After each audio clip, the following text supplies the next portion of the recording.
আসসালামু আলাইকুম, কেমন আছেন সবাই? আশা করি যে যেখান থেকেই আমাদেরকে দেখছেন আল্লাহর অশেষ রহমতে সবাই ভালো আছেন বা আমরাও ভালো আছি। তো চলে আসলাম নতুন কিছু নিয়ে বা নতুন কোনো টপিক নিয়ে বা নতুন কোনো নিয়ে। তো আজকে আসছি হলো আমি এই দিনটারই অপেক্ষায় ছিলাম এতক্ষণ, মানে এতদিন। তো আজকে কি হতে যাচ্ছে, যেরকম আমার এই খাটটাকে খুলবো। এই খাটটা খুলে আমি আমার ওই ছোট রুমটার ভিতরে সেট করে দিব। আর আপাতত ঢালাই বিছানার একটু সাত নেই, আমি আর আমার ওয়াইফ। তো আর আমার কিছু জিনিস যেগুলো আমি অর্ডার দিয়েছিলাম, যেটা আমি বলছিলাম যে এই যে জায়গাটা ফাঁকা দেখছেন বা এই জায়গাটা এরকম দেখছেন, তো এটা আজ পুরো পূর্ণতা নিতে যাচ্ছে। তো এটারই অপেক্ষায় আছি। তো পুরো ভিডিওটা জুড়ে থাকবেন। আর খাটটাকে খুলে ওই রুমটাকে ফিট করে দিব, এটাও দেখাচ্ছি। তো সাথেই থাকেন, পাশেই থাকবেন, ভালোবাসবেন, বেশি বেশি শেয়ার করবেন, লাইক কমেন্ট শেয়ার এটা অবশ্যই করবেন। তো আমাদের সাথেই থাকুন। বাসায় যেহেতু মেহমান আসবে, তো মেহমানের আপ্যায়নের জন্য কিছু টুকিটাকি কিনতে যাচ্ছি, যেরকম ফল টল, তারপর আরো কিছু আছে। চিনি লাগবে, তারপর চা পাতা লাগবে, তারপর ফল লাগবে, আরো টুকিটাকি অনেক কিছুই লাগবে। তো সেটার জন্যই যাচ্ছি। তো আমাদের সাথেই থাকুন, আর যতটুকু পারি শেয়ার করার চেষ্টা করব। আপেলের দোকানে আসি, আর এই যে টুকিটাকি কিছু কিনছি, এগুলো বাসায় নিয়ে দেখাচ্ছি। তো এই হাতে যেগুলো আছে এগুলো 500 টাকার সদাই। কেউ কইবো? এদিকে 500 টাকার সদাই। হ্যাঁ, কটা কাঁচা আম নিছি, পুদিনা পাতা, লেবু, কাঁচামরিচ, ট্যাং আর চিনি। তো আপেল হইলো কিনতে হইব। এখন আপেল হইলো 350 টাকা কেজি। তো আঙ্কেল আমাকে দেন। তো আমাদের ঘরে যে খাটটা, এটা মাত্র খুলবো। আর খোলার আগে দেখেন কত বালিশ বা কত কিছু এই জায়গায় রাখছি বারান্দায়। এই যে দেখেন, 1 2 3 4 5 6 7টা মতন বালিশ, 3টা কোল বালিশ। তো এগুলো ছিল ছোট খাটের। আর নতুন খাটের জন্য এই একটা, তারপর ওই যে ওই দুইটা, এই 3টা সেট আপ মানে নতুন নিয়ে আসছিলাম। তো বেশি দিন হয় নাই, 2 3 বা 3 দিন হবে। শারমিন যেদিনকে নিয়ে আসে, শারমিনকে ওদিনকে কিনা হয়েছিল। তো এই ছিল টুংটাং। আর এখন হলো খাটটাকে খুলে ফেলবো। তো পুরো ভিডিওটা জুড়ে থাকবেন। আর এই খাটটাকে খুলে আমার যে ছোট বেডরুমটা আছে ওটার ভিতরে ফিটিং করে দিব। বাস্তি যে কদিন আছে সে কদিন এই খাটটাতেও শোক। আর আমাদের তো নতুনটা আসতেই যাচ্ছে। তো আমাদের সাথেই থাকেন। হ্যাঁ, তাই যে আব্বু আসে, মায়ও আছে।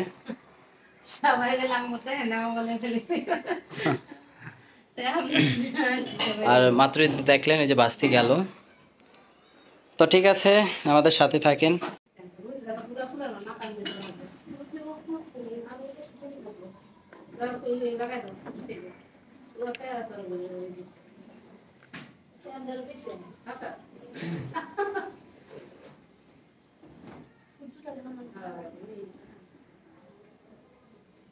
আলু বেলা দেই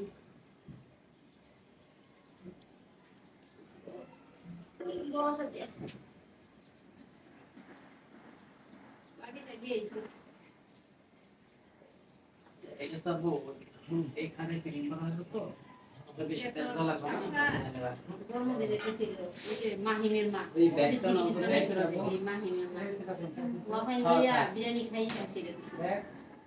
একটা সবাই বাড়ি মিলে ভূত দিছে এতই মানুষ খাই কেন দেবে না, এদিকে ছোট ছোট কাগজ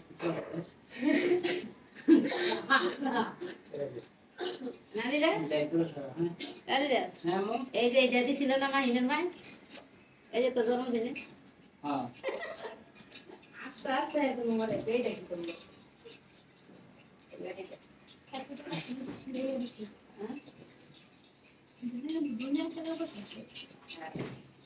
বাড়ি করলো না বাংলাদেশে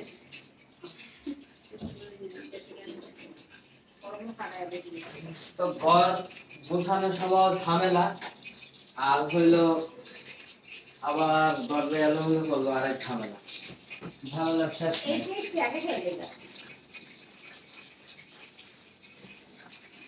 এই থাক, এটা এনে থাক, কই যা আমি ঘরে লাগাবো না।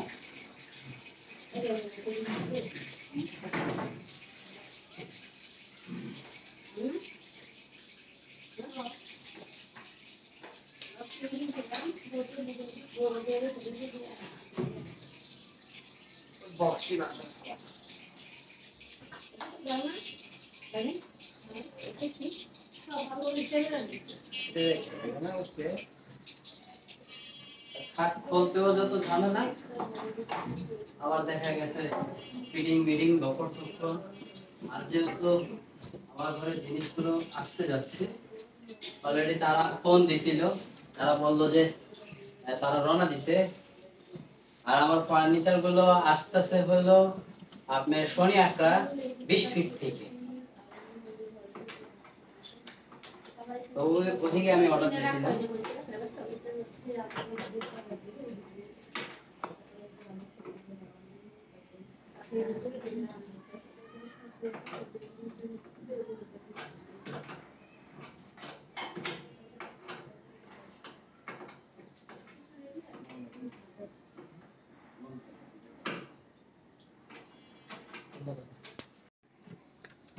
তো আমি আর আব্বু মিলে হলো খাট খুলতেছিলাম।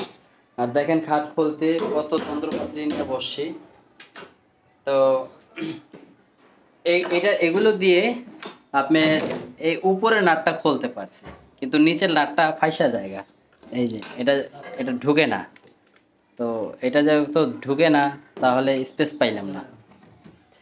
না হলে খোলার যন্ত্রপাতিটা খুব সুন্দর ছিল। এই যে অলরেডি আমাদের খাট খোলা হয়ে গেছে, এখন জাস্ট নিয়ে খালি ফিটিং করলেই হবে। তো এই যে এই ঘরে খাটটা ফিটিং করে দিলাম।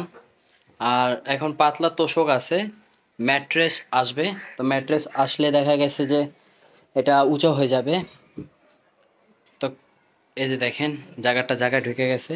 আর এই এই দেওয়ালটার ভিতরে আমরা ওই যে আগে যে ওয়ার্ড্রপটা ছিল সেই ওয়ার্ড্রপটা ঢুকে দিব। আর এগুলো একটু সরায় ফালাইতে হবে। এটা একটু কাছাকাছি সরাই দিলে আপাততই করা যাবে। হ্যাঁ, ওই যে এদিকে আব্বু বলতেছে যে রঙেরই ডিব্বা টুব্বা আছে। এই যে দেখেন জুতা মুতা বকর চক্কর, এটি খাটের নিচে দিয়ে দিলে হইব, ঠিক আছে। আর যখন আসবে না বুঝছাবো, তখন আপাতত ওই যে বারান্দায় রাখলে হইব, সিঁড়ির কোনায়।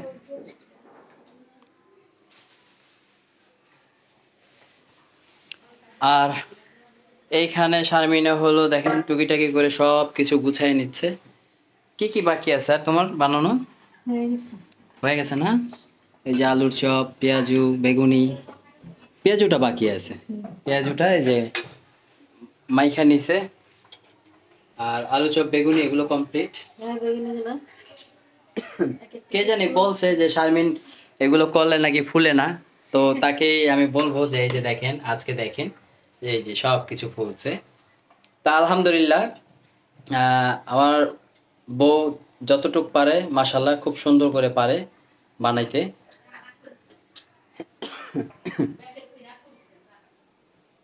আপনারা তো সবাই কম বেশ দেখলেন যে আমি কি করতেছি বা কি করতে যাচ্ছি। তো আমার বেডরুমে খাট নাই, এখন আমি খাট ছাড়া। আর আমার ছোট খাটটাকে আমি ছোট রুমে শিফট করে দিয়েছি, মানে এই রুমের থেকে বার করে ওই রুমে ফিটিং করে দিছি। আর এখন শুধু অপেক্ষা আমার জিনিসগুলো আসার। তো আসলে জানি ঘাট সব কিছু রেডি রাখতে পারি, এই জন্য আগের থেকে সব কিছু গুছায় নিলাম। তো ঘুরে দেখাই এখন আমার বেডরুমটার এখন পরিস্থিতিটা কিরকম। তো এই যে দেখেন আপাতত এটা বিছায় রাখছি, কারণ আমরা ইফতারিটা জানি করতে পারি। তো এই দুইটা জিনিসই আছে এই জায়গায়। তো এটাও কিছুক্ষণ পর সরায় ফেলাবো, কারণ ফার্নিচার আসলে এই জায়গাটা ফাঁকা থাকলে ভালো হবে। পর্দাগুলো একটু উঠিয়ে দিব জানি সমস্যা না হয়। আর আমার বেলকনিটাতে দেখেন পুরা আবি জাবি দিয়ে পুরাটা লোড, মানে যা কিছু ছিল সব বেলকনিতে রাখা হয়েছে। আর এইখানে আপনারা তো কম বেশ দেখলেনই, এই যে এখানে আম্মু আছে শারমিনের সাথে হেল্প করতেছে। আর আমাদের যে আলু চপ পেঁয়াজু এগুলো সব কমপ্লিট। এখন ফল টল কাটা বাকি না শারমিন? ও আচ্ছা, আর হলো শরবতটা বানানো বাকি আছে, হয়েছে তাই না? ও, তো শরবতে বরফ দেওয়া বাকি আছে, এই যে দেখেন। আচ্ছা, উপরে এটা কি ভাসতেছে এত গাঢ়? তো মনে হচ্ছে যে, তাই? আচ্ছা যাক, আর একটু ঘুরিয়ে দেখ। আর মেয়ের বেডরুমে হলো এই যে এটা দিয়ে দিয়েছি, তো যে কদিনই আছে থাকুক এদিকে, ওদের মতন করে ওরা থাকুক। আর এদিকে এই জায়গাটাতে ওয়ার্ড্রপ ঢুকিয়ে দিব, এটা একটু সরায় ফেলাবো, মানে ড্রেসিং টেবিলটা সরবে, আর যে কাপড় রাখার র্যাকটা এটা আপাতত সরে যাবে। এটাকে বলবো যে ভাইঙ্গা ওই প্যাকেট করে রাখতে, যেহেতু ওয়ার্ড্রপ থাকবে তো ওয়ার্ড্রপে কাপড় চোপড় জানি রাখতে পারে আপাততর জন্য। আর ড্রেসিং টেবিলটাকে সরায় দিব, কারণ এটা আপাতত লাগছে না, এটা না সরাইলে এদিকে ওয়ার্ড্রপটা ঢুকবে না, সেই কারণবশত এটা সরাইতে হবে। আর এই জায়গাটা ফাঁকা থাকতে হয়, কারণ এর আগেবারও এটা ফাঁকা ছিল এই জায়গাটা। আর এই জায়গাটাকে রং করলে ওরা মনে করেন যে চেঞ্জ করে দেবো, এই জায়গাটাকে আমরা ডেকোরেশন করব, মানে পিকচার বা পেন্টিং বা ঘড়ি, মানে যাই বলেন এদিকে দিব, এই দেওয়ালটা বা এই দেওয়ালটায় কিছু একটা ডেকোরেশন করে দিব। আর ফার্নিচারের আশা করি আপনারা যে ফার্নিচারগুলো দেখবেন এগুলো দেখলে অনেক ভালো লাগবে। তো চেষ্টা করতেছি মনের মতন করে গুছিয়ে নিতে, বা শারমিনকে গুছিয়ে দিতে, কারণ আমার কাছেও খারাপ লাগতেছে এই যে যেরকম তেল তারপর রসুন এগুলো এই জায়গায় রয়েছে, আমার কাছেও খারাপ লাগতেছে। তো যত তাড়াতাড়ি সম্ভব এই জায়গায় যেন গুছিয়ে দিতে পারি। আর আব্বু হলো এই জায়গায় যে শুয়ে পড়ছে। তো টুকিটাকি করে অনেক কিছু শেয়ার করলাম, আরও যেগুলো আসবে এগুলো পরের বার ভিডিওতে দেখতে পারবেন, কারণ ভিডিওটা অনেক বড় হয়ে যাচ্ছে। নর্মালি এতটুক মানে এইগুলোর ভিতরে বেশি একটা ভিডিও আমি দিতে পারিনি, তারপর চেষ্টা করছি। তো আমাদের সাথে থাকবেন, আর আমার কি কি আসতে যাচ্ছে এগুলো অবশ্যই পরের ভিডিওতে পাবেন। তো ততক্ষণ আমার সাথে থাকুন, আর পরের ভিডিওটা দেখার জন্য অপেক্ষা করুন, কারণ এটা আমার একটা ইচ্ছা বা আমার একটা ভালোবাসার একটা আশা, যে আমি আমার হাত দিয়ে আমার ঘরটাকে পরিপূর্ণতা করছি বা সব কিছু গুছিয়ে নিচ্ছি। তো বিদায় নিচ্ছি, দেখা হচ্ছে পরের ভিডিওতে। সবাই ভালো থাকবেন, সুস্থ থাকবেন, আল্লাহ হাফেজ।